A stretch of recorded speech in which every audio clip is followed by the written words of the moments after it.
Listen, there is nothing that I like more than finding you new ways to make money. And today I saw this video from this channel simply called Alek with 217,000 subscribers with just 40 videos. Maybe I need to take some notes here. Certainly I'm going to take some notes as we watch this video together, making $21,613 per month selling AI mugs, parentheses, easy side hustle. This shop makes over $21,000 per month selling mugs on Etsy, and there's dozens of other shops just like it. Today, we're diving into the business model that I used to make my first 100K online, but with the slight twist of leveraging AI to do all the heavy lifting. I'm of course talking about the world of print on demand. Yeah. Basically, just simple drop. I knew it.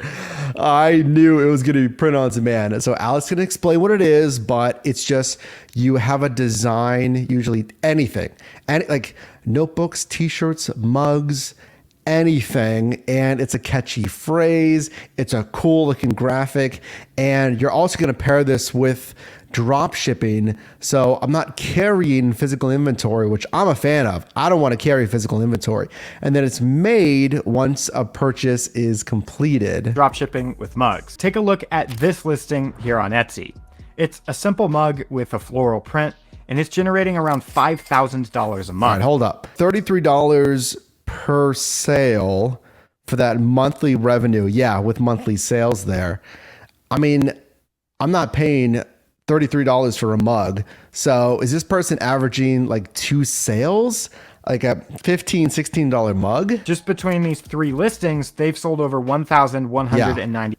Okay, I know what's going to happen here. I mean, we're using AI, and then you type in like, design me a floral pattern with purple and yellow flowers, and then it does it. That's a lot of mugs to buy and hold inventory, print designs on, and ship out to customers. We don't want to hold inventory. That's where print on demand comes into play. It's very similar to traditional dropshipping, except you'll work with a supplier like Printify, who will provide you with white label products like these t-shirts, pillows, socks, posters, and mugs that can be printed on. Upload some kind of design to it, whether that be an image, text, or an AI design, and list it for sale in your Etsy shop with a little bit nicer of a mock-up. It'll show up in your Etsy store, and when one of Etsy's over 450 million monthly visitors finds your shop and orders that item, it'll go straight to Printify. The design that you uploaded will be printed on the mug and shipped off directly to your customer without you ever having to have a physical location. My concern with this, and most any print on demand, I've tried print on demand with t-shirts, like not, I guess, seriously. I did it for like a little bit just to try it. I'm concerned about oversaturation because Amazon FBA, fulfilled by Amazon, is kind of the same thing. It was hot like what, 8 years ago or so or more, and then oversaturation. If everyone's going to be like, hey, I could just make a design with AI and then sell it on a t-shirt, a hat, or a mug. Let's see. A website or even run any ads. This is one of the easiest businesses that you can start. This shop, called Les Blues, or Le Bleu maybe, which has been on Etsy less time actually than Strictly Business mugs, and it's made around $1.25 million selling mugs. They made that $1.25 million that they've done in revenue over the last 1,735 days. Since the day they opened their account, they've earned a daily average of $720 every single day, or $21,613 each month. I can hop into my second favorite AI, ChatGPT, and ask it for a list of trademark-free funny puns and sayings that can go on my mug with a cactus design to sell in my online store. And this tool is completely free. So there is the actual text part. You know what? I'm pretty impressed so far.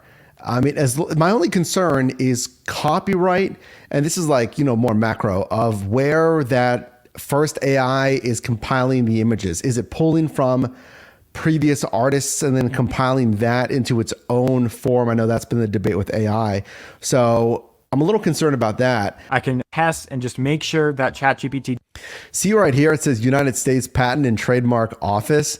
So just Google that and you can search. I've done this before. You can actually search I mean, this is exactly what it looks like, just trademarks. Didn't mess up, and it's not a trademarked saying. Then we can go into Printify and add a text layer right below our design and just type in that saying. Now, the title and tags make the biggest impact for SEO. To get the best title, just search for similar products on Etsy that are on the first page of search results. Then when you find one and you open it, look at the keywords that they're using in their own title. That is very similar to what we teach in our new YouTube course, Mastering YouTube. It's at yourdrivermike.com. This is an autofill strategy. So what Alek's talking about is, again, it's the same. It's a search engine optimization. So he's using the search autofill on Etsy, of course, not YouTube. So he's just typing in, don't be a prick. He's looking at the top rated search results, and then he's using their title and descriptions as inspiration. You don't even have to, and I wouldn't necessarily copy word for word, but you can use this and compose your own title based on those keywords. Exactly. Now, and it took me months of very long days to be able to achieve those kind of results. Few things that stood out you might want to consider before you get into this. So there was an objection of who's buying like $25+ mugs, which I 100% get. Number two, it was other sellers running into the problem of listing AI generated art on Etsy, as it's not like, I don't know, technically handmade, hand created, which is like the whole point of Etsy. So if Etsy is seeing that your images are very similar to others, and or if you're too closely copying that SEO metadata that we talked about, then there's been accounts of their profiles getting deactivated on Etsy. So that's another concern. There was a concern of like expenses and revenue and actual net profit. Like, what's the actual margin here of the listed price? And then obviously like you're gonna have to pay for the flat cost of the white label item, and then those Etsy fees.